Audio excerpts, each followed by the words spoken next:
बहू डिंपल रो रही हैं, पोती अदिति रो रही है, पोती टीना रो रही है, शिवपाल रो रहे हैं, राम गोपाल रो रहे हैं, धर्मेंद्र रो रहे हैं, आजम खान रो रहे हैं, सारे समाजवादी रो रहे हैं, यहाँ तक कि आसमान रो रहा है। लेकिन इन सब के बीच 49 साल का एक व्यक्ति है जिसका नाम अखिलेश यादव है, जिस पर नेताजी के जाने से सबसे बड़ा वज्रपात हुआ है, जिसकी आंखों के आंसू सूख चुके हैं। अखिलेश यादव कभी परिवार को संभालते, कभी समाजवादियों को संभालते, बिटिया और बीवी की तरफ देखते ही आंख आंसुओं से भर जाती। लेकिन इतने बड़े सदमे के बीच अगर घर का बड़ा बेटा ही भावुकता के ज्वार में बह जाएगा तो बाकियों का क्या होगा। अखिलेश जानते थे अगर उन्होंने अपने भीतर की पीड़ा को बाहर आने से नहीं रोका तो सैफई में आंसुओं की बाढ़ आ जाएगी और फिर सबको संभालना मुश्किल ही नहीं असंभव हो जाएगा।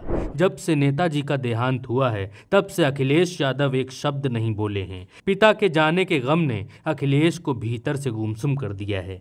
ये रिपोर्ट बनाते समय मन भीतर से भावुक है, आंखें आंसुओं से भीग चुकी हैं। तब जब मुलायम सिंह यादव सबकी तरह मेरे लिए भी नेताजी ही हैं। सोचिए, जिसके पिता का देश में इतना बड़ा कद हो, जिसके लिए पूरा देश रो रहा हो, उसके बेटे पर क्या बीत रही होगी। वो भी तब जब मुलायम सिंह यादव अखिलेश के लिए माँ भी थे, बाप भी थे, दोस्त भी थे, राजनीतिक गुरु भी थे, पार्टी के सीनियर नेता भी थे। नेताजी के जाने से अखिलेश शून्य में जा चुके हैं। ये रिपोर्ट बनाने से पहले मैं कई घंटे सैफई में रहा। बहुत देर तक कभी अखिलेश यादव को, कभी नेताजी के पार्थिव शरीर को देखता रहा। ऐसा लग रहा था जैसे अखिलेश शरीर से तो सैफई में अपने पिताजी के पार्थिव शरीर के सामने हैं, लेकिन उनकी सुध-बुध कहीं और है। हाथ जोड़े आने वाले लोगों के सामने खड़े थे, मानो अभी चीख चीख कर कहने लगेंगे कि नेताजी अब मैं आपके बिना क्या करूंगा। बहुत लोगों ने कहा कि समाजवादी पार्टी को नेताजी का पार्थिव शरीर लखनऊ लाना चाहिए था, उसके बाद सैफई ले जाना चाहिए था,